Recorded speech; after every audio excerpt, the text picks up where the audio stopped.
Welcome to the Bright Ideas podcast, where we unpack innovative ways to improve online course design. I am Madison. And I'm Kelsey. And we are instructional designers here at the Lone Star College System.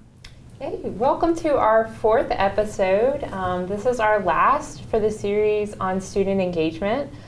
Today we're talking about instructor presence. So basically how to connect with your students, specifically in online courses, how to get to know them, how to help them get to know you and build trust. So for this, we've actually brought in a guest speaker, and I'd like to introduce Cynthia Shade. She is a fellow designer with us and also teaches courses here at Lone Star. So Cynthia, can you just share a little bit about yourself? Sure, glad to. I've been with Lone Star since 1995, and I started first as a graphic designer. So I have a Bachelor of Fine Arts, really into making sure information is consumable in an easy way, so that transitions great into instructional design. I've also done web design, so I was the first web designer for the college system in 1998. Let's see, what else? Oh, I got into teaching really when I moved from web design with college relations into professional development. That's when I started working with faculty and enjoying the online instruction aspect of information, and I took on teaching an adjunct position. My first online course was in 2011. It was interface design, so how to build really good interfaces, and worked for the visual communications department for North Harris. And then I went into instructional design itself with LSE Online in 2014, because I really did like working with faculty. I like working on all their courses, and then got my master's degree in 2018 from North Texas, and it was a Master's of Science in Instructional Technology. And so that was the first time I myself was a student that was taking all my courses online and trying to fit it into my lifestyle. So that added another aspect that I really like to bring to my own teaching. After I got my master's degree, I was able to teach the first year experience course. And so again, it's learning and it's teaching our students how to learn, and it's online, and I've been teaching that since then. I'm still an online designer with LSE Online. So even though I do my own course, I also help with so many other courses. Yeah, that's great. It's one of the reasons we invited you, because you have like that practical experience of being an instructor, but you also get to see so many courses as a designer, to see like how other people are approaching it, what they're doing. And Madison, you want to talk a little bit about like why we chose instructor presence, like in relationship to student engagement?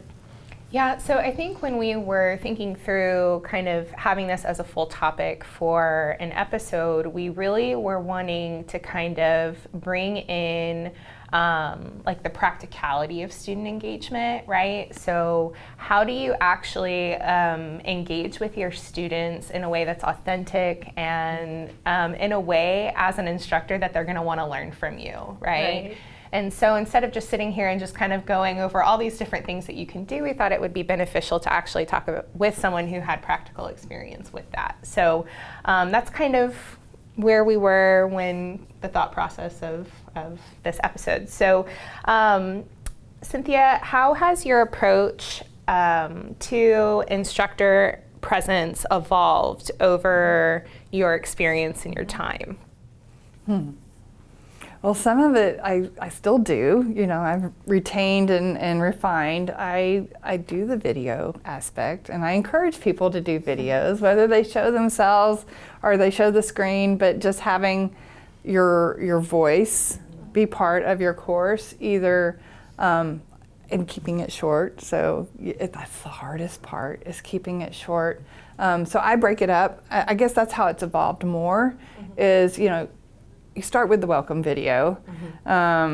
It doesn't necessarily have to be all about you. It can be about the course. In fact, I encourage that more and found that's helpful for me. But then I've gone by assignment. I really more tailored it for my class anyway, not necessarily by week, but assignment specific. That way if I have to move things around, I can do so, and I don't make it as prescriptive to a time. It's more targeted to an assignment and what I want to get them to get out of that assignment. Because you may be teaching 6 weeks, you may be teaching 12 weeks, you never know. That's true. So that's helped, because maintenance and sanity are a good part of it. So the video, yes, I've done that. I started joining my online the discussion, the introduction discussion. You know, you always ask your students to do that. Usually that's staple. That's like a staple. Yeah. And they're fun because that's where you get to know each other. And I used to think, okay, well, that's my students. They're getting to know each other. No, I needed to jump in there. And so I had my own thread with my own introduction. I might not necessarily do it at the beginning, like I let some of the other students start, but then I'll add mine Sometimes I've done it at the beginning to model, but You're a human too. right, right.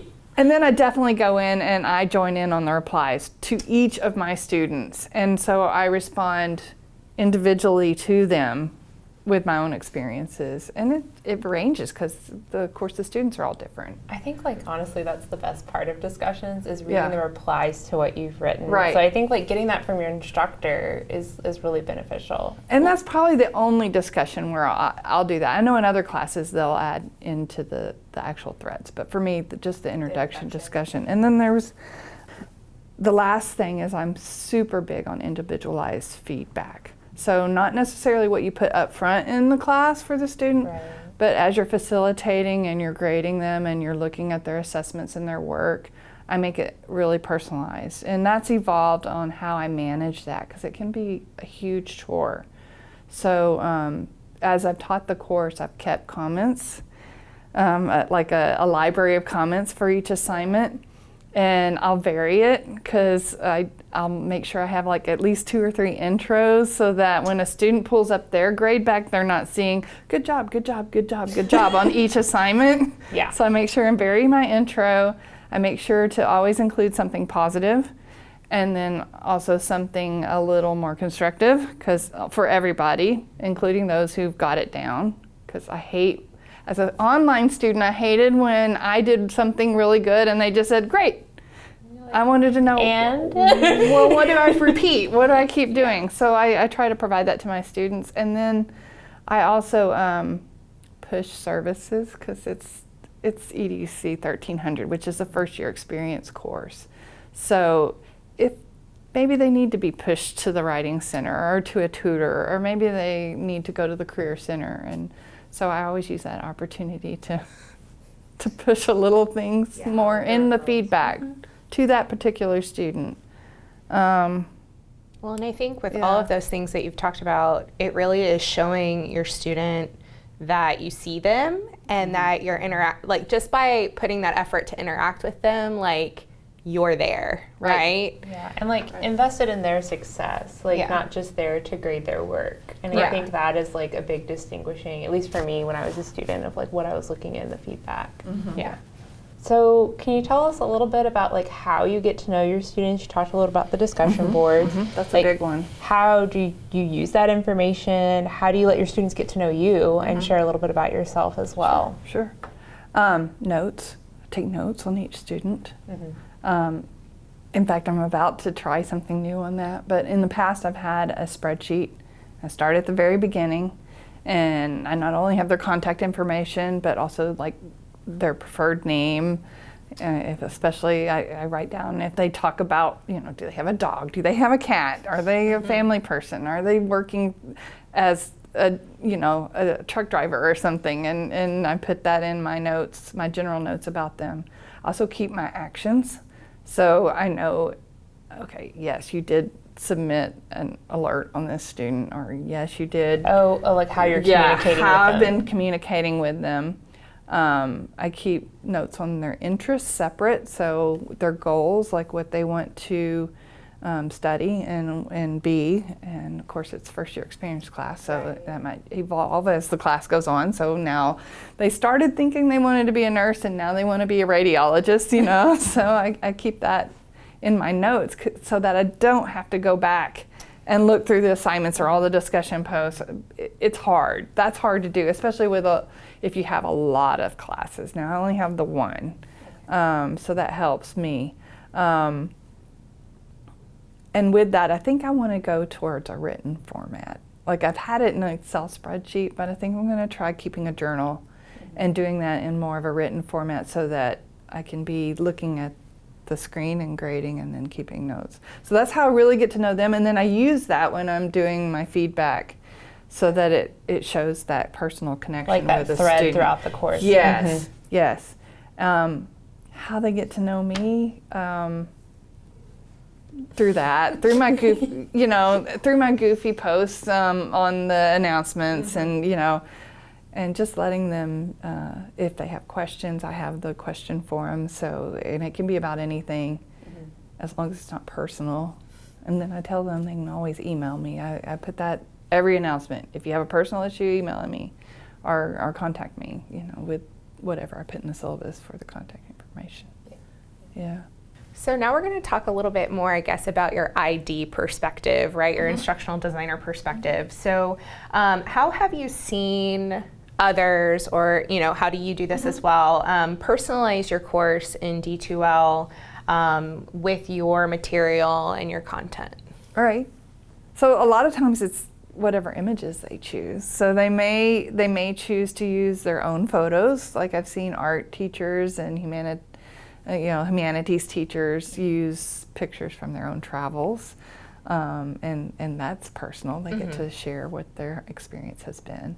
I've seen them use cartoon figures of themselves, like the Bitmojis. Yes. Yeah. And they'll splash that through the course to add their own presence in there. Maybe they're a little shy about using their actual face, so that's an alternative. I've seen them use just colors that they choose, whatever banner they choose. Like the design, like the visual design. The visual design is personal to them for some reason. And then course content, what they choose to pick out. I've seen actual professors use their own written work as an assignment, so they get to know their professor through the actual readings of the class. And then also, so that's really what I've seen on content. On facilitation, they do the videos. They do the video instructions.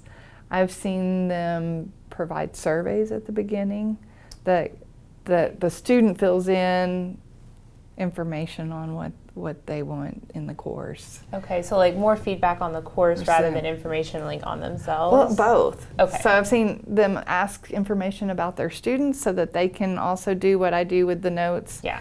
But and they garner that through a survey versus through a discussion. I've seen them personal times they have to sign up for and actually either call on the phone or do a video conference with their students. So they actually meet with them. And they actually meet with them. It may not be, face to face, but it's going to be through the internet or phone, and they talk to their students. I found that I had a hard time with that myself, mostly because of scheduling and the type of students I have at my campus.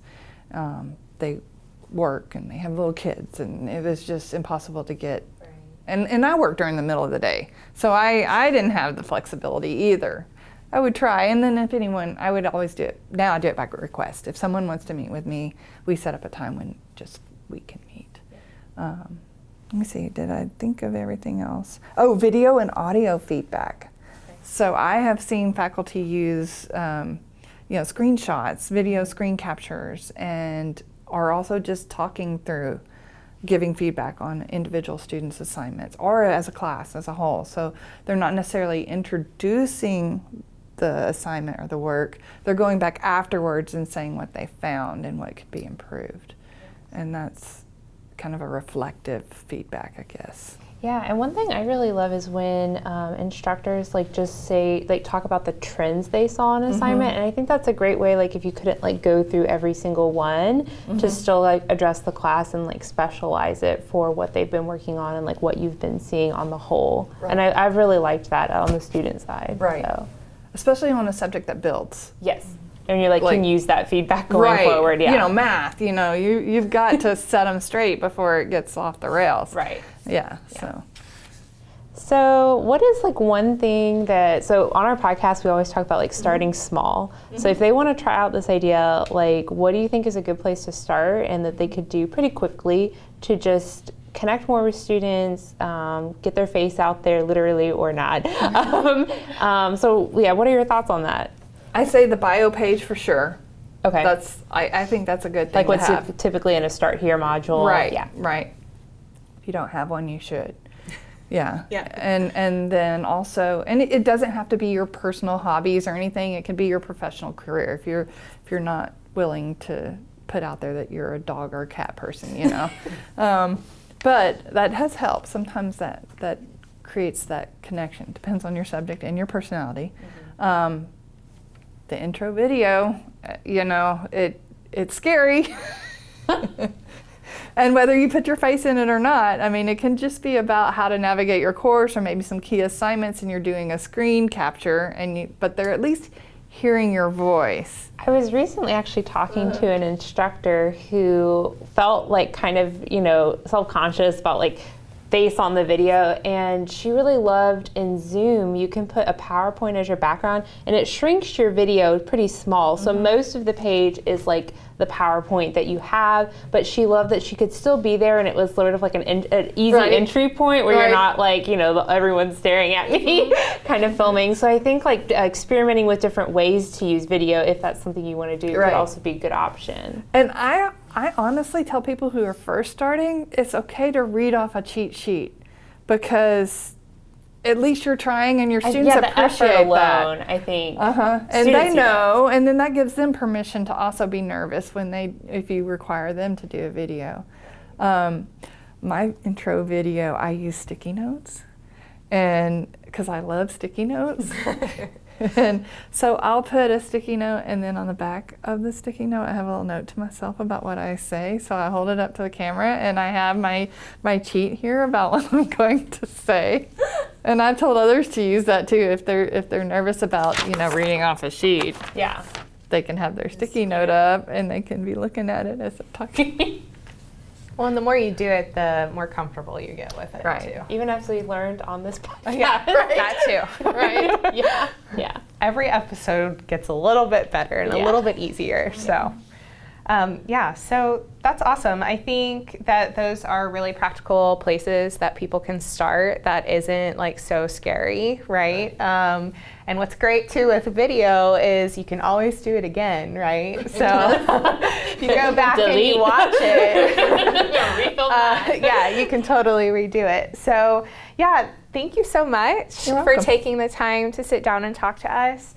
Like Kelsey said earlier, this is our last episode in our series on student engagement.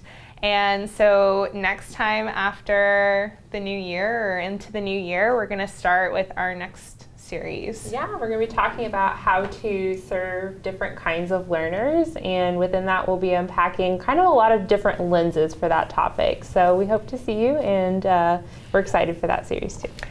As always, our shameless plug for instructional design services here at Lone Star. So if you would like to schedule a consultation to talk to any of our wonderful instructional designers on ways that you can boost student engagement in your course, make sure that you go to VTAC and you can sign up for appointment times there.